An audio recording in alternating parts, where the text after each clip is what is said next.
relaciones de pareja, que la respuesta ofensiva es un acto como de venganza. Y hay una múltiple interacción de respuestas que cada uno interpreta como que simplemente se está invitando el otro. Y yo interpreto que esto lo está haciendo en contra mía y el otro interpreta. Entonces no hay una real conciencia de los actos de agresión. Hemos estudiado este caso complejo en el cual no hay una víctima y un ofensor. La víctima es también el ofensor y el ofensor es la víctima. Y son casos terribles porque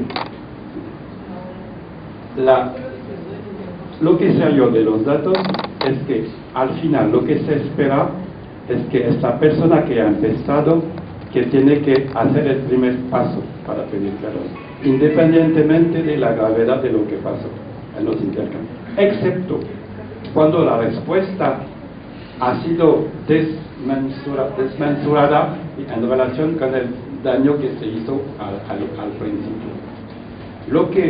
Lo que conduce a unas situaciones completamente insolubles en el proceso. Pero es un... Pero es que los estados de guerra general... ¿Perdón?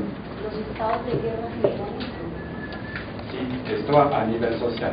Estoy hablando de un estudio que se hizo a nivel individual, pero a nivel social también este tipo de situación es casi lo más frecuente.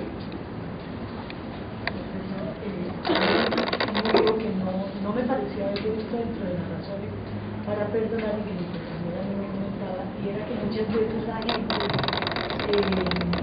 perdona porque es una forma de liberarse de cargas, por ejemplo, frente a salud. Entonces sabe que esa ira repetida le puede dañar su salud y decide perdonar sin que el otro haya hecho ningún gesto amistoso, sino simplemente por quitarse esa carga emocional y recuperar la tranquilidad. Entonces, como que no me pareció haber visto entre las razones. Sí, usted está tocando un punto muy importante sobre el perdón.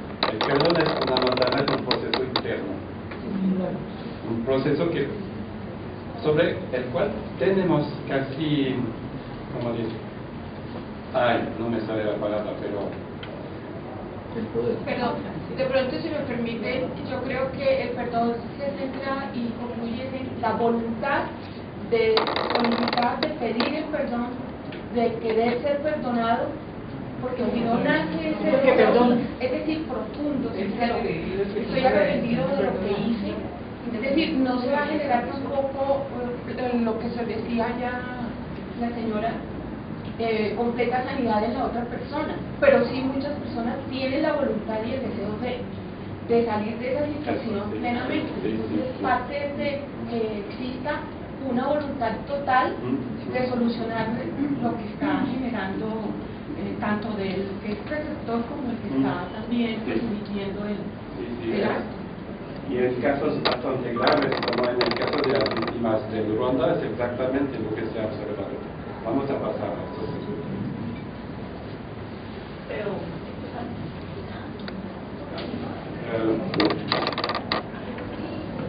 Estamos en la personalidad, perdón y personalidad. El perdón ha sido estudiado en dos formas. La primera es en donde el perdón es considerado como una posible respuesta a una situación dada. En este caso, por ejemplo, es natural plantearse la cuestión de por qué en una situación parece más difícil de perdonar que en otra, lo que acabamos de tratar.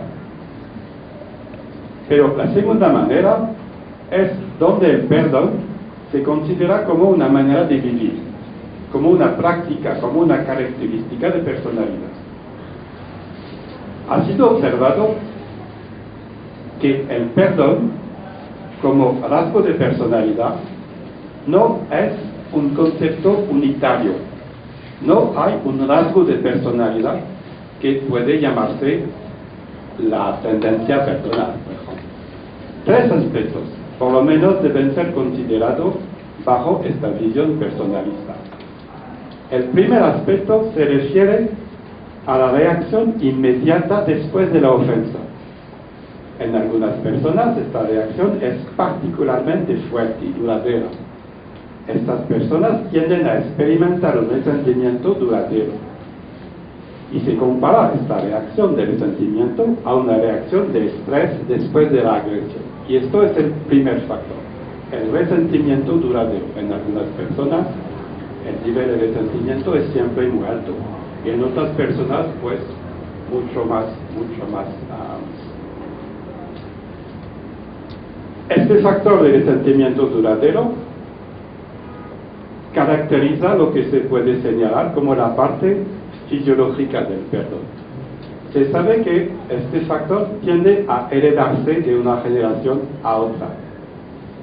Y también este factor está asociado de manera notable con los rasgos clásicos de personalidad como la estabilidad emocional o la amenidad, agreeableness y neuroticismo. Se ha enseñado recientemente que las personas que han cometido actos muy graves como homicidios tenían un alto nivel de resentimiento duradero comparado con otras personas, incluso cuando el nivel de agresividad está controlado. Hemos comparado el nivel de resentimiento duradero en un grupo de personas en la cárcel, personas que habían cometido un homicidio, con un grupo que estaba en la cárcel pero que no había cometido homicidio, y con un grupo control. Y lo que sale claramente que es que el nivel de resentimiento duradero en las personas que cometieron homicidios es bastante más elevado que en las otras personas. El segundo aspecto se refiere a la capacidad que puede tener la víctima de analizar la situación en su conjunto, lo que quiere decir analizar los pros del perdón y los contras. Este segundo factor, este factor de sensibilidad a las circunstancias personales y sociales de la ofensa, caracteriza el aspecto cognitivo del perdón. El otro factor caracterizaba el aspecto, digamos, fisiológico. Y se sabe que este aspecto está bastante vinculado con la práctica del perdón que hemos experimentado en la familia durante nuestro desarrollo. Y el tercer aspecto, que es el aspecto que acabamos de tocar, es la capacidad de perdón incondicional. Este factor les refleja un cierto nivel de madurez personal, filosófica o religiosa, y no está asociado a la práctica del perdón en la familia durante la infancia. Este factor está asociado entre los creyentes a la representación que puede tenerse del perdón divino.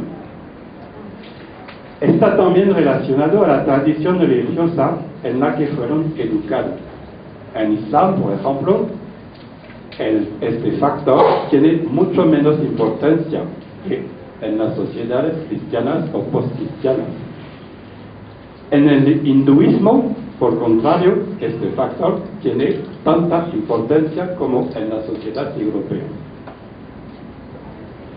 Se ha enseñado recientemente en un estudio conducido en el Ruanda, mira que llego a Ruanda, que las personas que tienen la capacidad de perdonar de forma incondicional demuestran un nivel de salud mental mejor que otras personas, incluso en situaciones extremas, como en el caso de los supervivientes de un genocidio.